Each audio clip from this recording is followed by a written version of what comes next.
Don't want to change. They did, yeah, to the realize. Yeah. We don't always. Yeah. There now. We're here.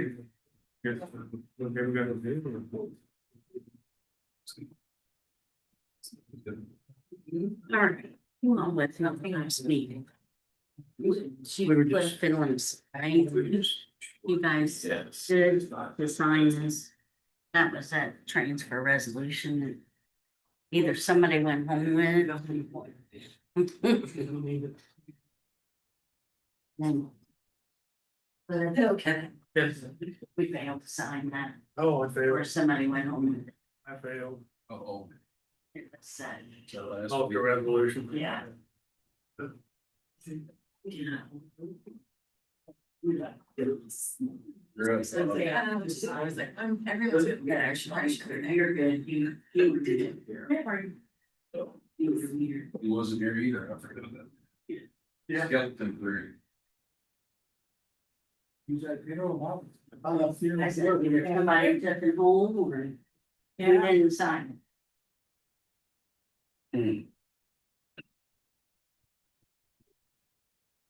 All right, let's get ahead and call the meeting to order, please. Pledge allegiance To the flag of the United States of America and to the republic for which it stands, one nation, under God, indivisible, with liberty, and justice for all. Right. Join me in prayer. Father, we thank you for another opportunity to be here and discuss business that affects our community. Just ask that you'd give us wisdom and clarity of thought and just help us to make the right decisions that help our community grow and that are benefit our citizens. Father, we thank you for your blessings in our life, and we pray all this in Christ's name. Amen. it. I gotta go one through. All right, we're here for one item, actually advertise a special meeting just to discuss the proposed Okra grant. So I think probably we were short a couple councilmen the last meeting, so possibly just one of your group would like to address this again and kind of bring us up to speed as to why. All right, so this is a follow-up on a brief presentation we had back in February, I think. I've been in the process of trying to start a daycare in Rising Sun for the last 2 years. We had originally tried to buy the German church when that was up for sale. And so I'd started a nonprofit, not specifically for daycares, but for development of needed resources in our community. And developed the board, got things moving along, and then that facility, they chose to go a different direction. And so we looked at some alternative properties, and we have been investigating the bowling alley, Family Dollar, etc., building next to the Shell station. And to do so, we've been working with the Southern Indiana Rural something RPC. SARPC. Oh, there we go. Yeah. And there are some pretty significant grants available, the main of which we're working towards is through Okra funds. This is Mary McCarty and Rashida You should. Rudder, and they've been very integral in that. Basically, we are in a poverty area. The Rising Sun is, although the county itself is not considered poverty, and we do not have consistent preschooling or daycare options. And so this Okra grant is a maximum of $750,000 that can be used for acquisition of property, remodeling of property for purposes such as education and childcare. And for those monies to be distributed from the federal government to the state, we would need the city to be the intermediary to dispense those to the nonprofit and oversee the proper use of those funds. And so in that way, we would need the city sponsorship. And we're here today to talk about any of the possible potential harm financially or otherwise to the city, which I'll rely on Mary and Ray and Andrew to understand that stuff. That's not really, I don't know. And to talk a little bit about some of the budget things and possible costs. And I'm an open book. Other than that, was that a decent summary? Yeah. Okay. Thank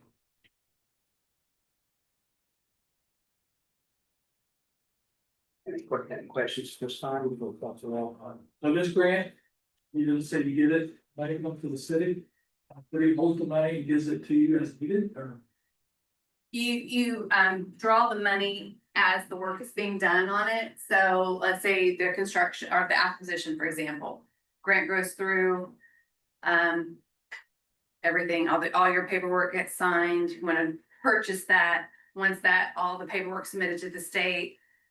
To pay for that acquisition, then that'll come through the city, then to the not-for-profit. And then same with construction, as construction draws happen, it's incrementally. They don't just give all 750 to the city to disperse. It's we kind of regulate that with the state to get it as the draws come through, if that makes sense. What's the length of time that the daycare has to operate to fulfill grant obligation? I believe 5 years, and the way I understand it, they've changed this a little bit throughout the years since I've been doing this, but that clock starts ticking after you close out. Like once your grant's done, you pay for everything. Usually after that first year, then that 5 years starts ticking after the grant's not done. After the grant's done, not before, not when you're still doing it. So be 5 years after. So opening day. Yeah, pretty much, yeah. Basically. Yeah, just a little bit to fill some of you. I don't know how much Dr. Walcott had told you, but this Okra grant is federal funds from HUD to Indiana through Okra with their community development block grant funds. There's 2 cycles you can apply for per year. This is the second cycle of 25.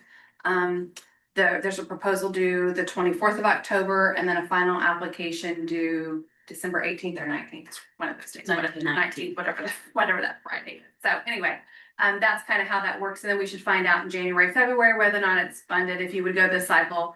If not, then there'll be cycles in 26, but Okra has not released those dates yet.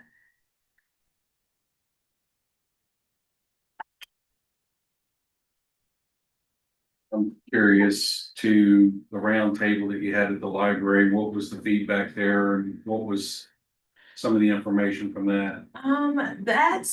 We actually didn't have a great turnout for that, but Amy did help. We went around to the different patrons who were just happened to be at the library that evening and got some feedback from them. One paper survey submitted, I have it here, I'm not gonna share her name, but she did indicate that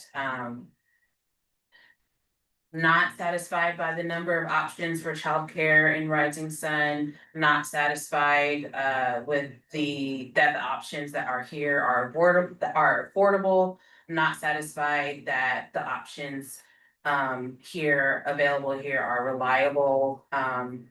This particular respondent said that they do rely on family regularly for childcare. They don't rely on neighbors. They don't receive subsidized childcare assistance, and but they do regularly rely on providers that are unrelated to them in their homes, like babysitters, nannies. And that just reflects, there is a survey, still poster here, if you guys want to pass it amongst you. I can definitely get you guys more copies, but there is a survey that we have where so far it's only 27 people responding, so just keep in mind that the data is very limited, but the majority of people who have responded so far are saying pretty much the same that survey is, that they're not satisfied with the options, they find it lacking, they don't find the options that are available affordable, or there's just not enough of the affordable ones, and what is here is also, they don't feel like they're satisfied with the reliability of them. I can also share this. with you all too. Is there just the survey summary results so far? Again, this is only 27 people that responded, so definitely not a representative sample of all of Rising Sun. If you guys would like to share the QR code, we would love to get more input and actually be able to have a little bit more of a representative sample, but just kind of going off of what tends to be state and regional data, this also still matches. So I don't, hopefully we'll get more responses, but I don't really think that those numbers will change that much. I still think we'll still find a majority of people, of the residents here are just not satisfied with the options, which is what Dr. Walcott, who's a resident, obviously also experiences, just from his own personal experience, his neighbors, friends. So yeah, I'll pass this. There's some comments here.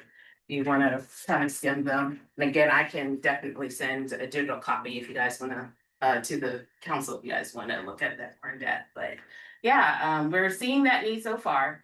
Again, keep in mind, that is not a representative sample of the whole city, but, I strongly suspect that we'll probably, once we get enough for a representative sample, we do. So we are hoping that, you know, this project could help offer that solution. It's not to say that the providers that are available here aren't doing a good job. It's just that there are some holes that this project could possibly fill. So one thing is there's Head Start here.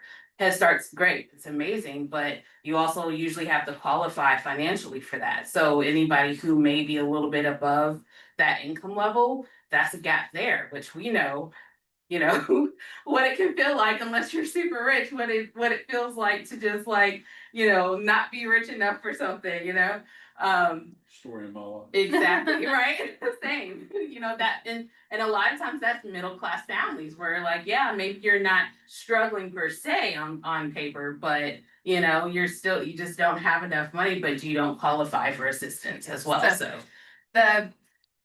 Yeah, there is a survey going now, but it's, you know, it's 26 people, you know, Yeah. so it's not a huge representation That's yet. probably significant. Yeah. But it was geared, I went on to take the survey myself, and I thought it was geared for people that need daycare. Maybe I didn't follow through enough, and I'll go back through it, but I mean, quite frankly, I don't need daycare, and I'm really glad I don't. But you know, I have needed daycare in the past, but I just couldn't afford it for the most part. No, I think your perspective. So is the survey geared in a sense just for people that, you know, are in that? Has anybody taken the survey? Maybe It's kind of new, so you guys may not. It's been out 2 other than weeks. Cliff. Yeah, I did it after the meeting. Yeah, I appreciate that. I Thank you. tried to. Yeah, no, it's for all Rising Sun residents, so definitely, the opinions of people who have kids or grandkids. You are families that, you know, you're directly targeted for childcare services. Your opinions are valid, but you could also just offer your opinion as somebody, as a friend. I don't have kids myself, but I hear what my friends who do have kids struggle with, and you know that. So anybody with that kind of opinion also would be valid, those insights. Obviously, this is for Rising Sun residents, not for my friends who live in other states, but just to give you an idea of the type of feedback that we want to hear from everybody. So, Oprah likes to see Yeah. representation of the whole Yes. community, but obviously you're focusing on childcare, people with children, but yeah, it's open to anybody and they welcome that. yeah, for sure. But thank you so much for taking that, sir. That's awesome. What does your demographic research show in terms of, how many preschool kids are there? How many in the community period? How many of them already have daycare or family or whatever, that they don't have the need, so. Total numbers, how many have a need? Yep, so in the Rising Sun area, using a variety of data points like a fertility rate of 5.3%, we have about 55 to 60 newborns born every year. With an average of 57 per year, we have 59% children under 6 receive some sort of non-parental, and that's from the state level. 59% of those kids have some non-parental regular weekly care. And so our estimate for this area would be about 101 people. And, yeah, so about 101 kids would be in that target demographic. For how many seats? Hmm. For how many seats? Remind me again, how many seats you're 100 available for how many seats that you'll have? How many childcare seats would you have? So that depends. That's where a lot of the budgeting comes in. So based off of state vouchers, that is a program where the states for qualifying families pays a certain amount for childcare for those families. And the budget was based around that because that's the people who need the care the most, who are in that kind of poor but not rich enough category. And that puts, if you're using just state vouchers alone, each kid will bring in $11,088 a year. And so depending on how big or small you need to go, we can take a maximum, starting in the 3 to 5 age range, we can take a maximum of 30 children with 3 full-time adult employees. Because the ages determine. Explain the voucher, I'm trying to understand it. Is it like the school system, like the state will give you guys per child? Yeah. Really? Now, those numbers are a little bit in flux because as you probably know, the state financial situation is changing a lot with Braun. So the best numbers I have are what they had for this year. They did make they're very vague on trying to get data, but 10 to 20% reduction on the vouchers from 2025 to 2026.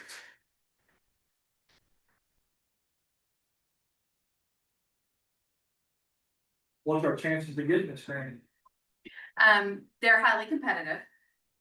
So you're competing against every type of infrastructure, water, sewer, those type of projects statewide per cycle. They don't give us a number from cycle to cycle, but you're probably competing, this is me guessing just from experience. You're probably competing against 20 to 30 other projects at least statewide. Childcare is it's an eligible activity for this grant. So like I said, this pot of money pays for water, sewer, stormwater, fire stations, libraries, all sorts of type of different public facilities. Childcare is like a big hub, a big buzzword that you hear a lot at the state level. But we don't know how many other childcares you'd be competing against, and we don't see a lot of them. I mean, we don't, it's just we haven't seen a lot of childcares. It can it definitely helps in terms of the portion of points that are awarded for project need. The fact that childcare, improving it has been somewhat of a priority for the state. So we definitely point that out in the application to just help with that part of the narrative. But yeah, we unfortunately don't really, Okra doesn't tell us how many other communities are competing against, but it's competitive. yeah. But I do think that it gives us a little bit of an edge having that unique childcare because you don't see a lot of them. What happens if a couple years down the road it's not doing good? What happens? Well, I had sent the example grant agreement and the subrecipient agreement. So what a subrecipient agreement is what would be between the city and the not-for-profit. And then in addition to that, then is the grant agreement just between the state and the city. So I don't know if Andrew's had a chance to review that. But from a legal I'm not an attorney, but my guess is if it's doing poorly until within that 5-year period, they're going to check to make sure you're still operating as a daycare. And if you're not, then you could potentially have problems. But I don't know from a legal standpoint how that, what your interpretation. Yeah, that would be my understanding also. So we would have the agreement with Okra, and then sub-recipient agreement would be with Dr. Wolcott's organization. But there's the clawback within the 5-year period, plus there's there's significant reporting requirements throughout the entire grant period. And who'd be doing the reporting? The reporting requirements, so Dr. Wolcott's organization would be reporting to the city and the city would be reporting to Okra. We do walk our communities through those reports. We remind you when they're due, tell you, if you have questions, we help you fill those out. That's part of our responsibilities. Do you have any data on how many families would qualify for vouchers here in Ohio County? No, But are they're needs-based vouchers? yeah, so the city does have a significant poverty level, that's what kind of qualifies it for this project. And they don't put specific numbers on that. But we do have a significant poverty. The community qualifies as as a high Yeah. poverty area. Yeah,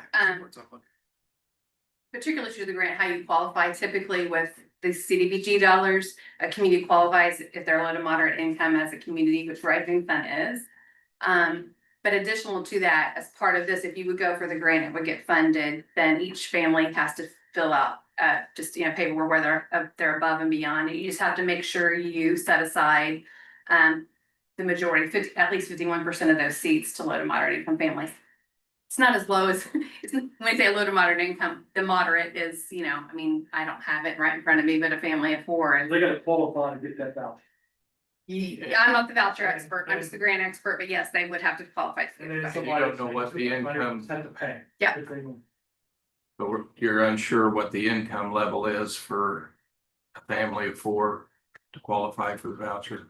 I don't know about the vouchers, I'm just talking about for the grant. So for the voucher, you have to be below 150% of federal poverty level, and that depends on the number of dependents you have in your family. So-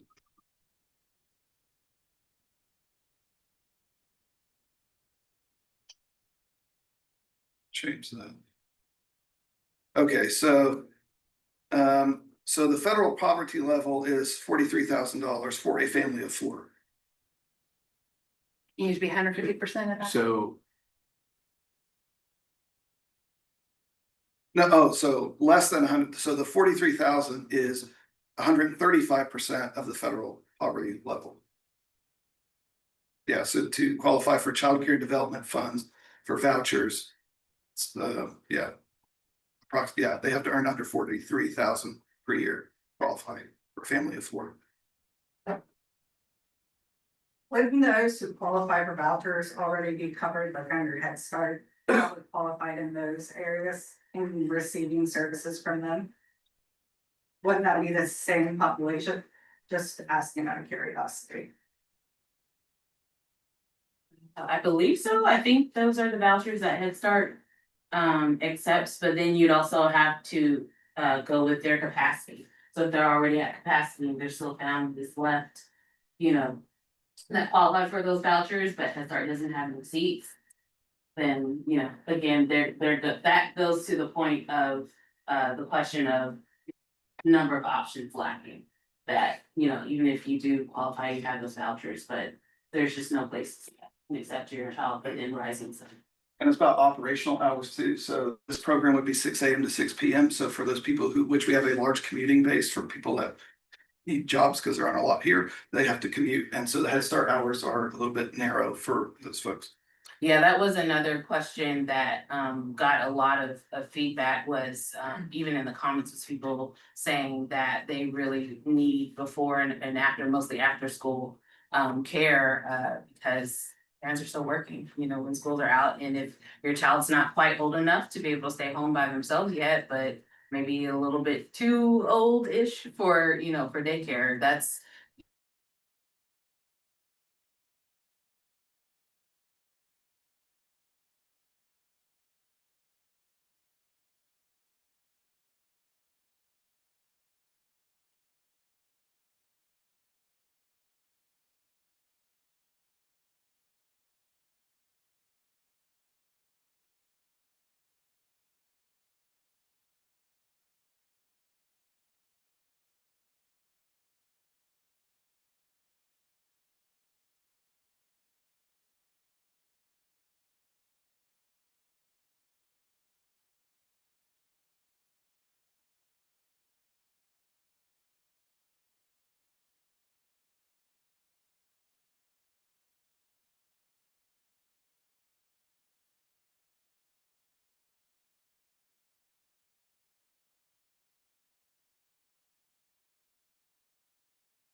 pre-K 4 through.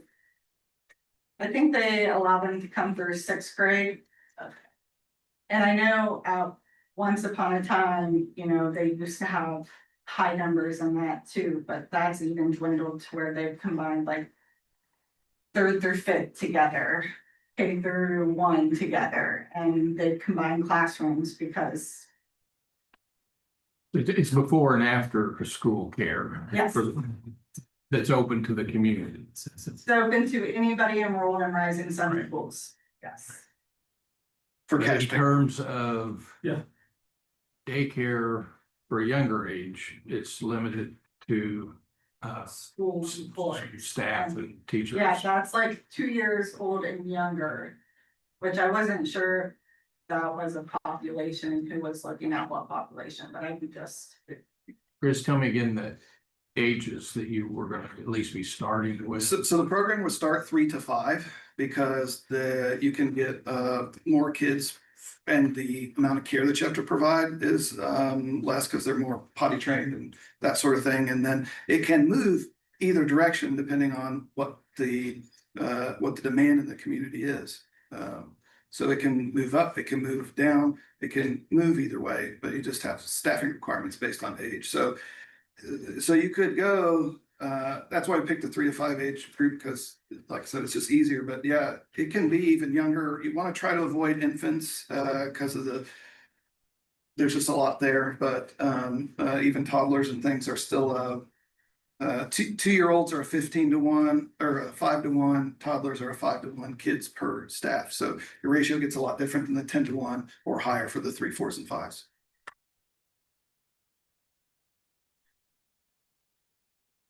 And as part of a larger, this is just the first project for this company.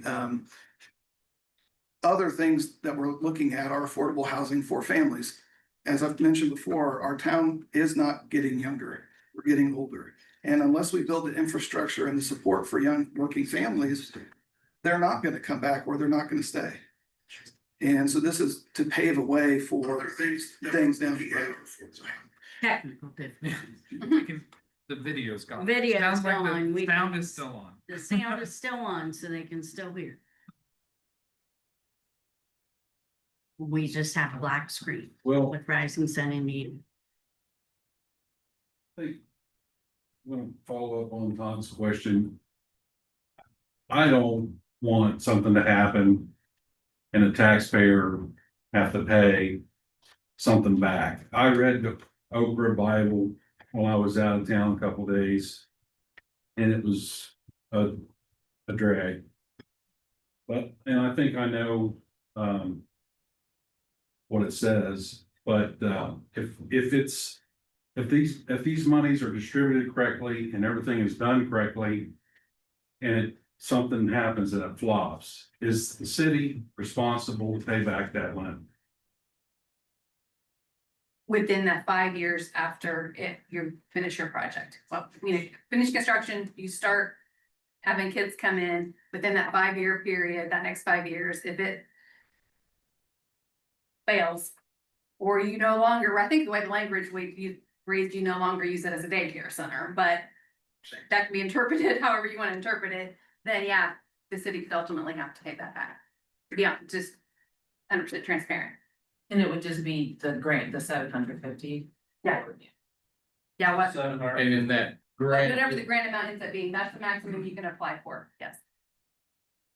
is See, that I- just for construction costs, or have you built some buffer in there, some subsidy to help with operating expenses and that type of thing, or, what all? I think that's What for is- modeling and construction and acquisition. Yes, So it's not for ongoing operating. the grant not paid for operations. The Okra grant, other grants you get may be up to, Okra cannot, will not. And that's one of the other benefits too of going the nonprofit routes, because we have things like the regional foundation that can help with those down future needs, because they definitely don't support private businesses. But they won't support salaries, either, But for which is um always in the. chairs or beds or pads or sorts of things, so they love to help in those ways and do a great job. Those organizations. So really, what it comes down to, because you probably saw the architectural estimates and stuff, we're not gonna spend that. That. Because, so let's say we get half, let's say we get 300, the building's gonna be 185. And then we can, take out some business loan, but it's not gonna be that. We're gonna work with the money that we have. And while that was the Cadillac version of the facility that we would love, we scaled back a little bit. I asked for down to $1 million, they came back with 1.3, and I think we could still work that down a little bit too. So I will keep the cost as low as I can based on the money that we have. So that all is negotiable and malleable. And just from my point of view, I did go through the budget lines and I did note that there were, Do they have a copy of this? no, but I have copies. But they have, you can see.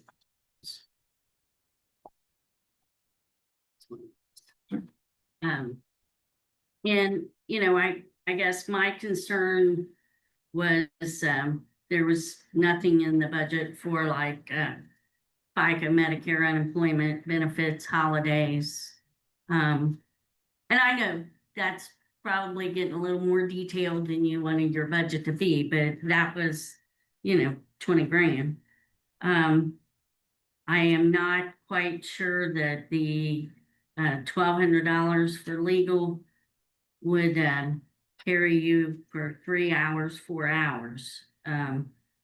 Maybe you're expecting part of that to be donated. I don't know, but I mean, just me going through this is what I'm looking at. The last page of the, Yeah. okay, the And- operating budget. Okay, now I understand. Yeah, so I mean, my numbers were about $50,000 difference than yours, and I felt that I went pretty conservative.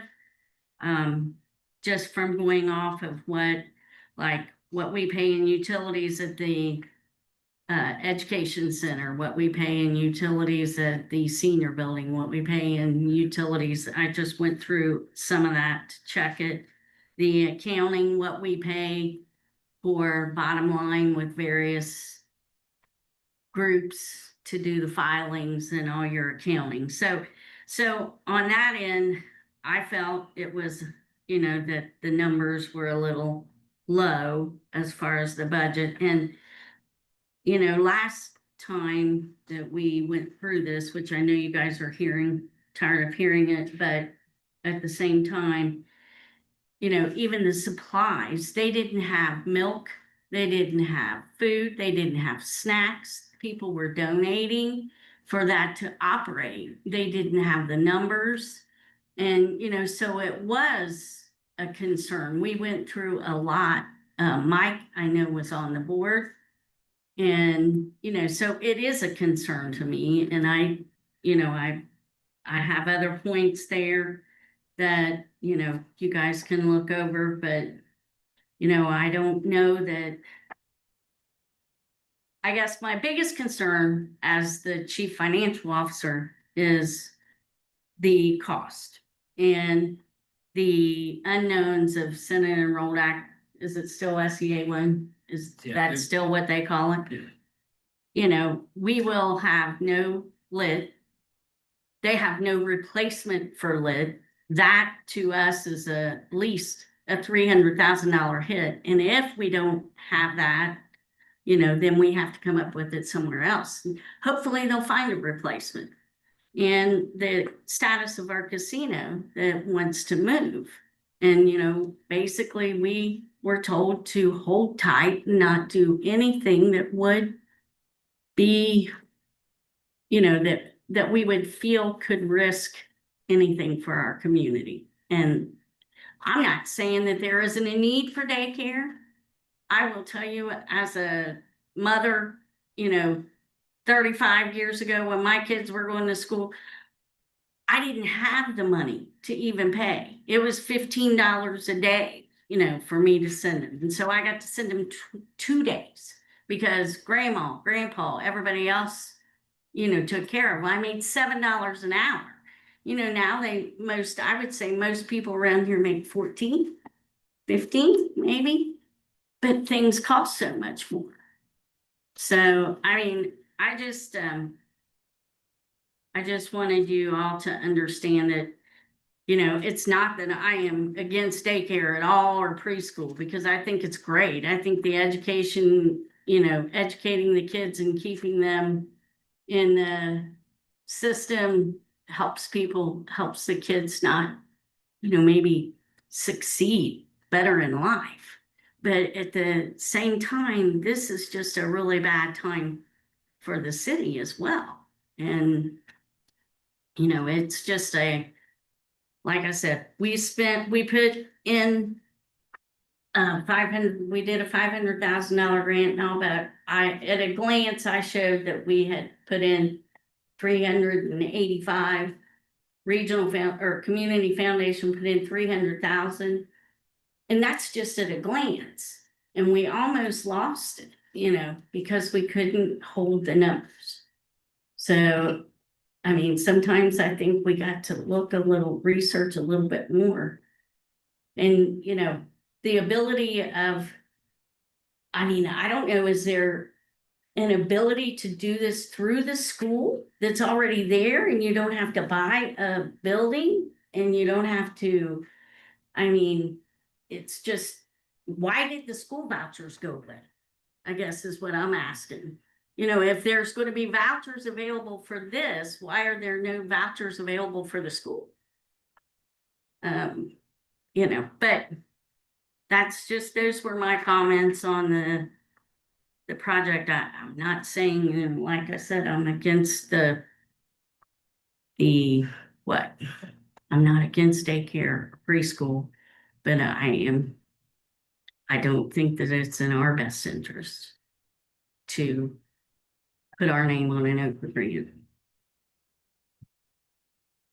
Those are very valid points, and looking at your projections here, I appreciate that information because a lot of it's estimates here and there. So at 2005, or 205,000, we would be able to be just above break even at 19 children between the ages of 3 to 5.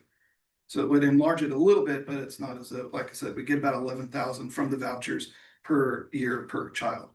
So. But is that based on every child having a voucher, your Yes. calculations there? Which is on the low end. Most people who pay cash actually pay a little bit higher than the vouchers. And that's a very low estimate. If you look at other places like even in Lawrenceburg or in Indianapolis or whatever, the vouchers cover $231 a week per child is what the vouchers pay. And most of your other daycares and preschools are far higher than that. Oftentimes double that for a good one. So I think they're all valid concerns.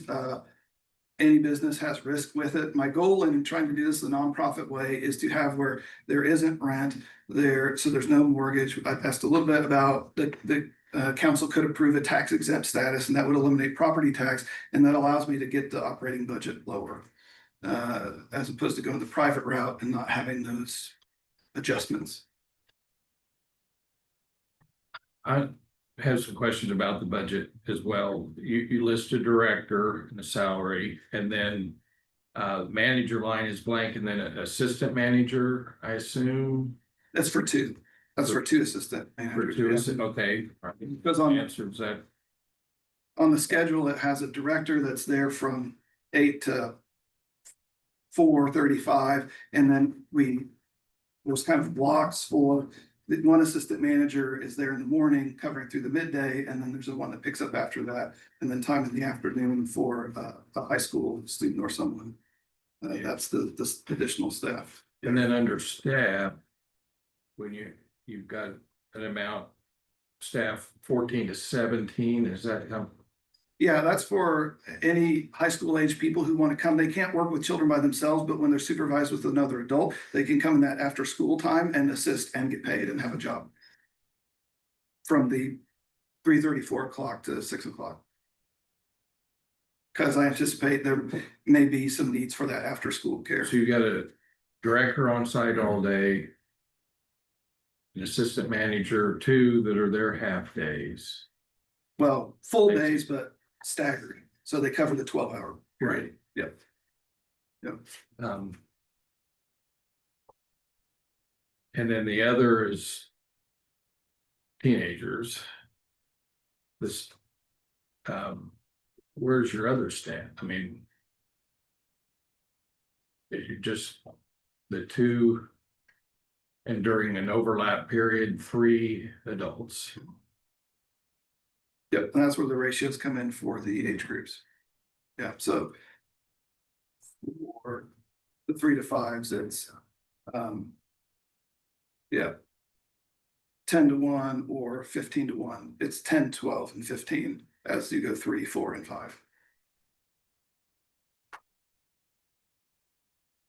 And then the line for rent, is that to cover a leftover mortgage that the grant didn't cover? Well, that was assuming the grant would not, these projections were made not owning the property.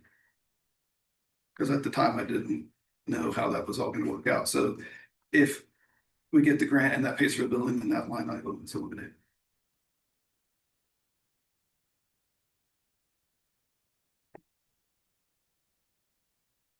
So you have a plan B if the grant doesn't go through, a way that you feel you can still. Yeah, so there's a couple of ways that that can go. So one, we can, because we'll have the architectural drawings, which cost us about $15,000 to do. We'll have those will work in perpetuity for that same address. And we can apply the next grant cycle, 6 months or 6 months, assuming there's federal money to be had. So we can continue that, or alternatively, look at other sites such as the Bethel Church or other places that wouldn't need remodeling. And if we chose to go more of the, because that would, your application is tied to the site, the specific site. So if we were going to do another grant cycle, I would entertain looking at other real estate as well. Sure. Yeah. There's pros and cons there, way. So yeah, there's a plan B and plan C.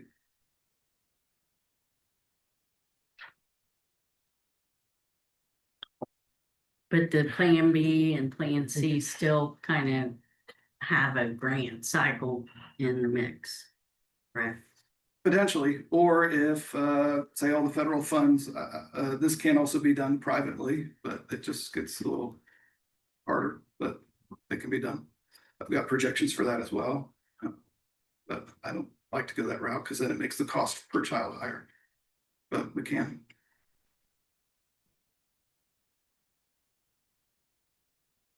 I would, I'll just switch it to the grant because that's my hat that I wear. Just so we're abundantly clear, because I know some of you were not at the meeting that we had a couple weeks ago.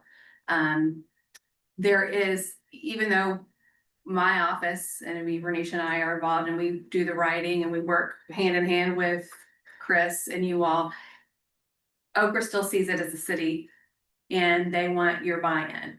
You know, if they want, and that goes for, you know, the council as well as the clerk treasurer. You know, there's a lot of forms and documents and the answers that they're gonna have that we're gonna need your help to answer. So just want you to know that going to say, okay, guys, go do the grant. In order for it to be successful, it's gotta be that partnership. So just want you all to know that too, as you're making your decision. I want you to make the best informed decision for the city is what I want you to do. So give you as much information as I can to make that helpful. And at the last meeting, Mary had mentioned too, if the city doesn't want to support it, she kind of needs to know that now before we get too deep in it and spend too much time and, you know, do that as well. So I understand you gotta be stewards for the town and ask hard questions and I'll do my best to answer them and yeah. So if we sign off on the grant, I mean, we're in the end legally obligated on the financial end. But now you talked about, like, there's that contract and then, but then a contract between the city. So the city would have the contract, a grant agreement with Okra. And then the city would have a sub-recipient grant agreement with the nonprofit. What kind of guarantees or stipulations can be put into that? The grant agreements are what they are. Well, not with, not with Okra, but ours, our agreement. That is what it is because that that's an agreement that Okra has to sign off on also. So there's no horse trading with our agreement with Okay. the nonprofit. So let's assume the business fails, because right, you need to consider the worst case scenario. So let's assume the business fails and. And so I assume you would like liquidate the property and then give the proceeds of that to the city to help pay off that agreement with the state. Is that correct? Yeah. And any other belongings. That's normally how, well, I'm more familiar with how on a nonprofit, when you liquidate a nonprofit, you have to liquidate everything and it gets like any other debt distributed to the debtors, which in this case would just be the city. But then the city's on the hook for anything over that, what, well, Which then, means you and I are on the hook for that. so. After this I guess is what- remodeled, even at your, kind of your base level, what's the estimated value of the building then at that point? Well, we won't really know until you get the appraisal and go through that sort of process, and then also the remodeling additional costs that will raise the value of the Right. building. So it's at the current owner has agreed at 185. That's the price he paid for it, and is just trying to get out what he's got. So whatever the appraisal price would be.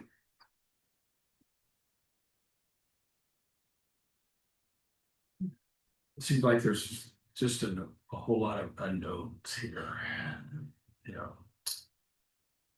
See, could I ask one more thing here? I know Andy has probably read 10 times more than I have. I thought the Okra grant was typically non-repayable if it was used in according approved in scope and in compliance.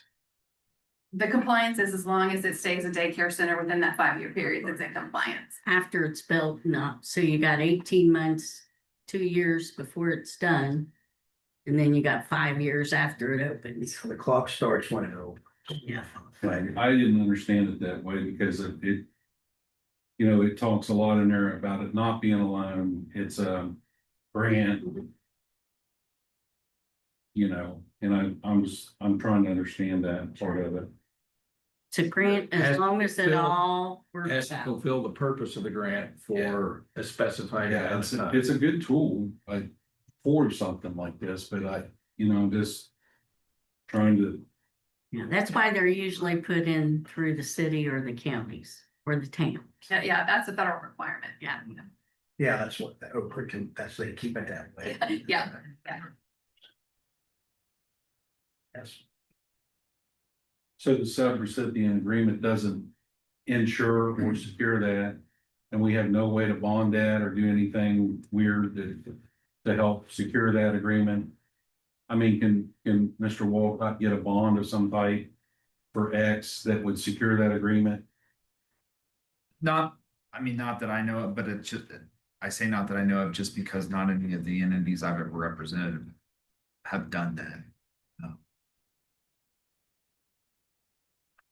So I don't know if that's even an option. I've never heard of it that way. Now, like for construction, they'll have to be performance bonds on the contractor that does the construction at that phase. They'll be bond, performance bonds. Liability type. Yeah, liability type things, but to my knowledge, never have I seen that done for the daycare with the subrecipient, with the not-for-profit, but that's not to say it hasn't been done somewhere, but I've never seen. I've done this probably a little too long some days, I feel, but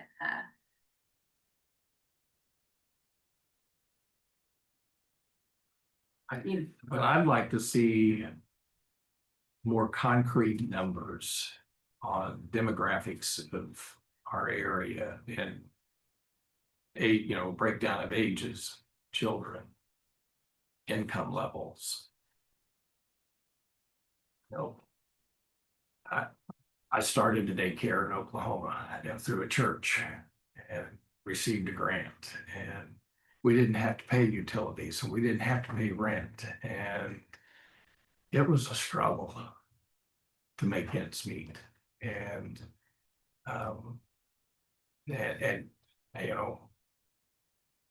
as I was the executive director and the staffing issues and the turnover. It was a headache. And, you know, it's a hard business to break even, let alone make any kind of profit. Would you entertain this later if with more data is what you're, as I'm kind of gathering what you're saying, you want more data before you would make a decision? That's what I gather from, is the fact that just, there's too much unknown to make a decision with people's money at this point. That's what I feel. I can't speak for council, but I do get that vibe from the majority out here. You know, that would help. Again, I think, you know, my personal experiences with daycares, been involved in a couple different ones. And the community's experience already with a community run daycare. How would that change his mind? How- Yeah, if you Well, well, how would that change your mind to vote for? it would change my mind, it would change my opinion in terms of seeing. Have a little more confidence about the viability of it. It still leaves the bigger question of, you know. We still Being have- on the hook. We still have that on the You know, hook. And we're So, yeah, responsible I mean, for it would not. It would address that to some degree by providing some hard data about the viability. Of the, you know, you just think about it, any particular business, you know, is this a viable business? But what I'm asking is, if they come with that to you and you're satisfied, are you more apt to do it or not? Possibly, yes. You didn't feel like you had, if the risk wasn't as unknown, is that? That's Right, yeah. There's what the risk. It's still a big hurdle to come over, It is. or overcome, even with some more specific data, but without that, you know, I'm just pretty unsure of how successful it can be, and no matter how, you know, how hard you work, how, you know, it's, I just know from personal experience, it's a tough business. Mhm. So at least in Ohio County, so the median household income is about 70,000, but that's the county. It's hard to get city specific numbers because most of it at the state level is generated by counties or large municipalities, but the median is 70. But the poverty rate is about a 9.2% city and county, but the under 18 poverty rate is 12% according to the state and federal guidelines. So, which compares to the average, the total state poverty is 15%. So we are ranked 67 for poverty in children under 18. And that's the target of this population, as I mentioned, is the voucher system, which the school doesn't take, which most of your independent home cares don't take. And that's why I based the business model around that group. If it was a private business, did you still get the vouchers? Yeah. You just have to get qualified through the state, and then you have to have reporting requirements, and people have to turn in. Like any state program, they have to turn in their eligibility things, and you have to, you know, track your money and stuff, but yes, private entities can take vouchers. But It's more up to the family income to qualify for it than opposed to whether it's a profit or nonprofit business. yeah, but you have to be able to run your business on those low. So you put in for 750,000, you're going for half. Is that what you're telling us? We hope for all of it. But if you I'm get, just saying. Okra will either give you 750,000, or what you say you ask for 750, you don't have to ask for the full amount, depending on where your budget numbers. They'll give you what you asked for or zero. There's no, Okay. they will not give you You made it 500, sound like whatever. Something Yeah, in You answered my question. yeah, which I like. That way you can either play or not play. There's no then trying to make a gap up and finding out the So funds we'd be later. on the hook for $750,000 if it pays. If that's what Okra grants, yeah. Minus the value of the building, Right. but we've got 50 buildings. Yeah, you know, because, yeah. The real estate business doesn't live with the city, you know. So I just want to ask a question just to make sure I'm understanding. One of the data points that you guys would like to see is, I guess, especially because Chris, it sounds like your model is kind of somewhat heavily built on the voucher, so it would make you guys feel better to see exactly like how many families, I guess, in Rising Sun that are perhaps qualifying for the vouchers or receiving them. I'm sure I could try to track that down somewhere. And then probably, if it's possible, even see how many of those families don't have a current provider that do qualify for the vouchers. Is that like, would that be one of the data? Sounds I mean, like, Track. again, just like any business, what's your customer base? Yeah, You exactly. know, Yeah. what's the volume of business you can do? Yeah, and so, but just to kind of, the main thing here is, if there are a number of questions that we can answer that would have you support this project, great, we can do that. But if there's no question we can answer that would give your support, that's kind of what today's meeting, we need to know. And like I said, we'll do whatever we can, but if there's no amount of, if it just doesn't seem like a good deal to you, we just need to know now before we We'd go rather down the know than road. spend time doing it. And the question still comes back to the obligation of taxpayer Financial liability. And I think that's, as council, that's there was a reservation on it. Right. So basically, if if this board can prove that they have a viable Sure. financial model, then you guys, that would ensure that they can at least make it past the 5 years to where the city would be on the hook. Obviously, you want it to go much further than that, but at least past the 5 years, then you guys might be a little bit, more leaning towards away from no. But okay, so then I don't know, maybe. Yeah, where I kind of, that's you guys. everybody, everybody's comfort level of, because again, I think it's a fair question, is there an amount of data that, It still make you feel that good. makes you feel good enough? To risk Uh, $750,000. Yeah, That's the bottom line. yeah. That's it. No come down the line. Yeah, if that's something You know. that you feel is worth the risk for your I mean, resident. I got a question. No matter how you shake it, why should the city be on the hook for $750,000 regardless? I'm all for starting new businesses, but I'm also for you or I starting a new business, not the city using my tax dollars or your tax dollars to help fund a new business. So I mean, I'm not trying to be rude or anything like that. I just don't understand how we got to this point to think it's okay to ask the city to be on the hook with taxpayer money. Because that's a huge risk. When we have options where money could probably go to make it work. I mean, We might not like the option. But I think there is definitely there could be a conversation to be had in certain places. Yeah. Real quick, just to answer from a grant perspective.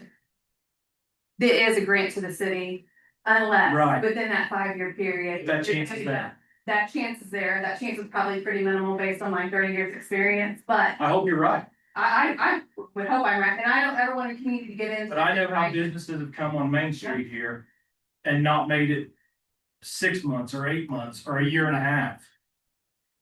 I see it. You know what I'm saying? Yes, yeah. I'm not trying to kick dirt in your face or Walcott's face or who or these guys, but I don't understand how public officials could willingly just, They're not giving them the money unless it fails. but if it fails, they all. well, So I think this is considered a value to the community It could be, as part of the infrastructure that would help us stay stable Well- and maybe grow. Let me finish. It's not a candle store or something like that. It is something that perhaps is a proven need within the community. And in that Perhaps. regard, I would see why we might want to support something like that, as you said. It's not so that Chris can get rich. I'm not saying that. Yeah. I don't like playing with house money. When the chance is there. Maybe I'm too conservative with money in your eyes, I don't know. But like, it just doesn't make sense to me to take the chance with taxpayer money with the way, we don't get no boat money no more. It ain't like it was in 95. Understood. You know what I'm saying? Like, Understood. if it fails, But I'm telling you, that's the difference Yeah. between me starting a business down here on Main Street to just I make money. understand, I understand, I just think there's competition What here. you're asking for. Right. Just to jump in, that's kind of the nature of really any of the Okra grants, no matter if it's for, you know. No, I understand that part of it. Infrastructure, yeah, And- so and- there's always And a, comparing to like Indianapolis or bigger cities, they have a much bigger yeah, tax base. yes, exactly, yeah. All right, Now, let's get back. There's always a level. We've heard the, let's get back to on track here with the conversation. Appreciate, Chris, your comments, but we need to get back between this group and city council and yay or nay at this point, or And if I could just answer real quick, the difference with this is we're targeting the voucher population that's not currently got any options. Right. That's the short answer. but. And I think the risks are valid and I agree with. I mean, you. that's my whole thing, it's just, it's a risk. Right, we got it. Yep. All right, so at this point, I think we've digested all the information we need to tonight on. So if you council is gonna have to decide whether. To lead these people in to provide more information, or if the inherent risk is still always gonna be there, tell them no at this point. I mean, that's where you're at. with this. Well, I don't think any of us feel comfortable with the risk. That's right.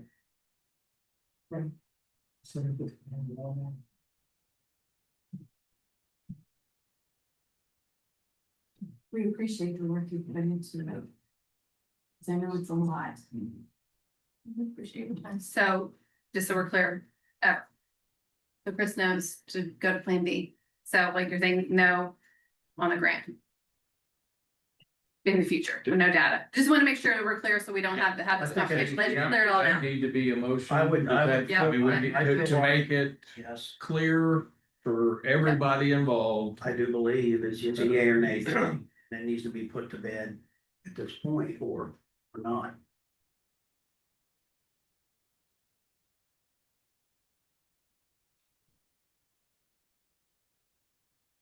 You guys can go ahead with it.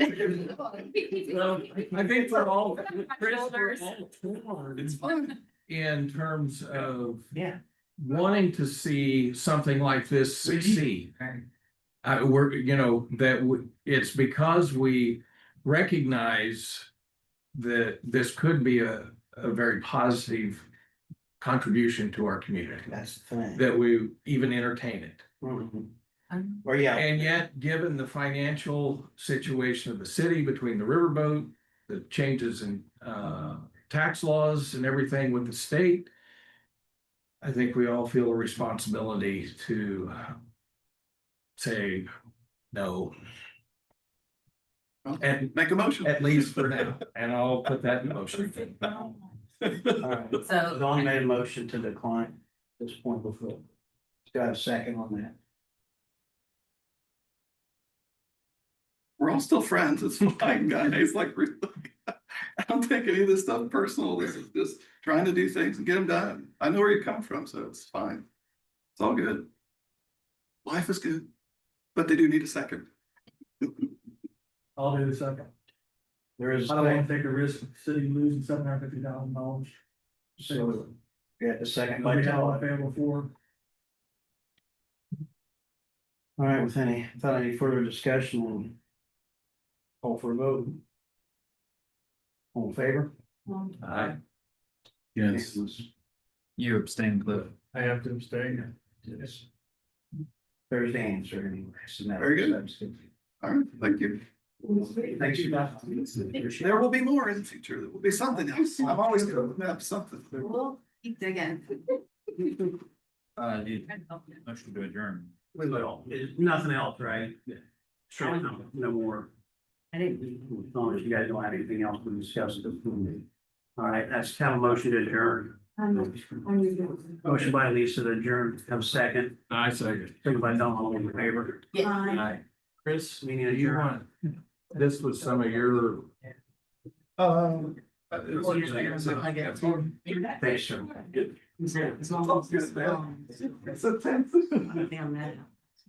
We're still live. Let's make sure that we. Yeah. You gotta unplug it. While we're-